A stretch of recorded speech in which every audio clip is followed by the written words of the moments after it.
Halo semuanya, bayangkan sebentar ya, kamu lagi ada di puncak karir, jabatan bergengsi, ribuan orang kagum sama kamu, gaji gede, dan namamu tuh dikenal di seluruh dunia. Intinya, kamu punya segalanya, tapi terus tiba-tiba aja kamu memutuskan buat ninggalin itu semua. Gila kan? Terdengar mustahil?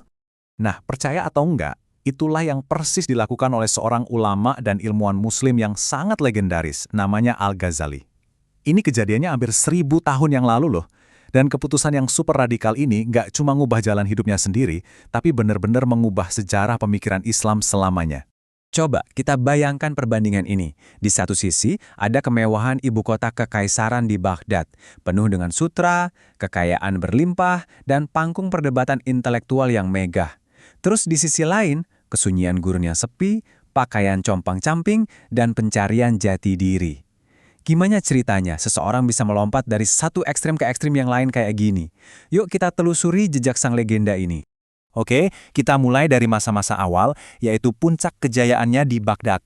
Nama lengkapnya tuh Abu Hamid Muhammad ibn Muhammad Al-Ghazali.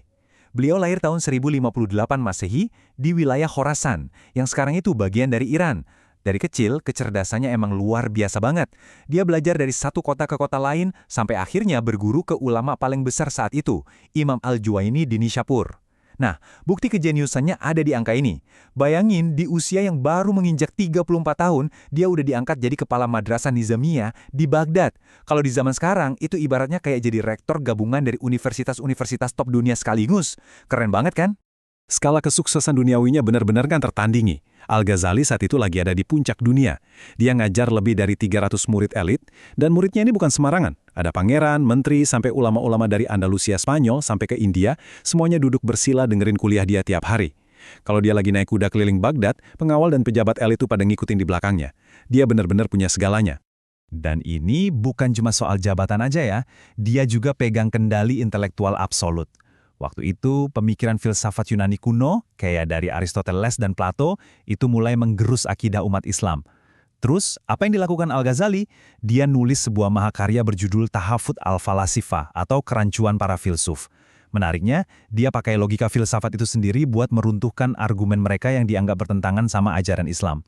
Buku ini saking berpengaruhnya sampai diterjemahin ke bahasa Latin dan dipelajari sama sarjana-sarjana Eropa di abad pertengahan.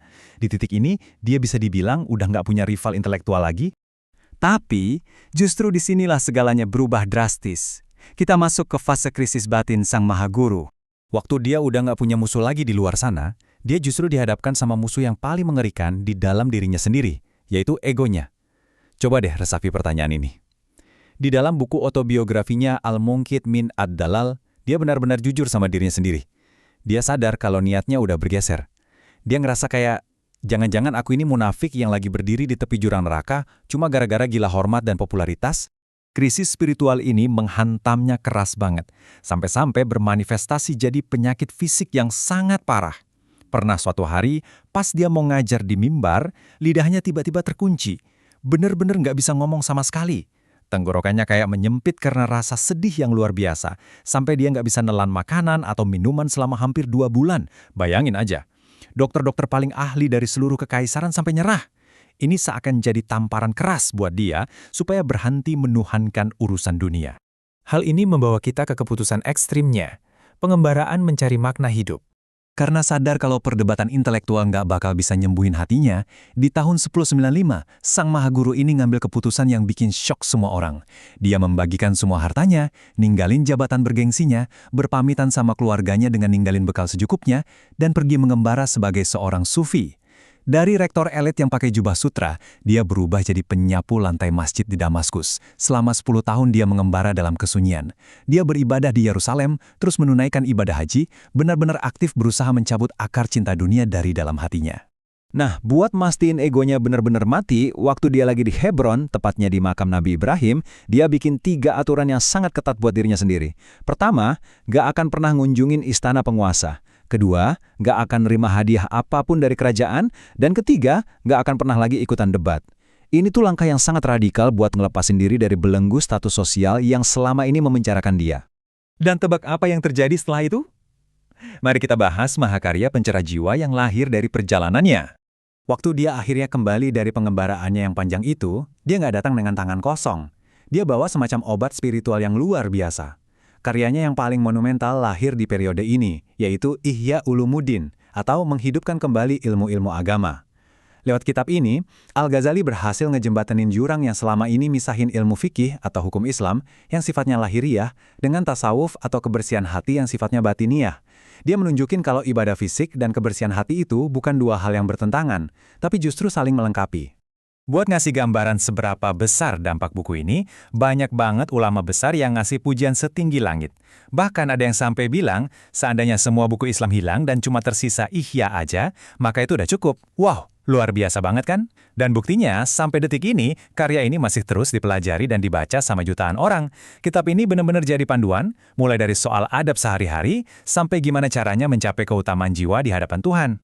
Kalau kita bedah lebih dalam, inti dari ajaran kitab ini tuh fokus buat bersihin jiwa dari yang namanya penyakit hati atau mukhliqat.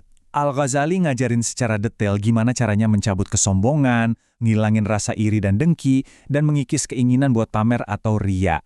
Ya, penyakit-penyakit hati yang dulu hampir aja ngancurin dirinya sendiri. Semua itu dibahas tuntas supaya kita bisa mencapai keikhlasan yang benar-benar murni. Terus apa hubungannya sama kita sekarang? Inilah pesan pentingnya untuk era modern. Jadi gimana sih perjalanannya seorang ulama dari 1000 tahun yang lalu ini bisa tetap relevan buat kita hari ini?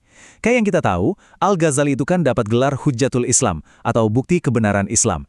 Tapi warisan abadinya justru membuktikan kalau gelar itu maknanya bukan sekedar karena dia pintar berdebat atau logikanya jago. Gelar itu bermakna karena dia berani menundukkan egonya sepenuhnya, mengakui kelemahannya, dan menyelaraskan pengetahuannya dengan ketulusan hatinya yang bersih. Di era modern kita sekarang yang super sibuk ini, penuh tekanan media sosial, hustle culture, dan obsesi banget sama pencapaian materi, pesan Al-Ghazali ini tuh kayak obat penawar yang mujarab banget. Dia ngingetin kita kalau ilmu dan kesuksesan sebesar apapun, kalau tanpa keikhlasan, ujung-ujungnya cuma bakal jadi beban yang menghancurkan mental kita sendiri.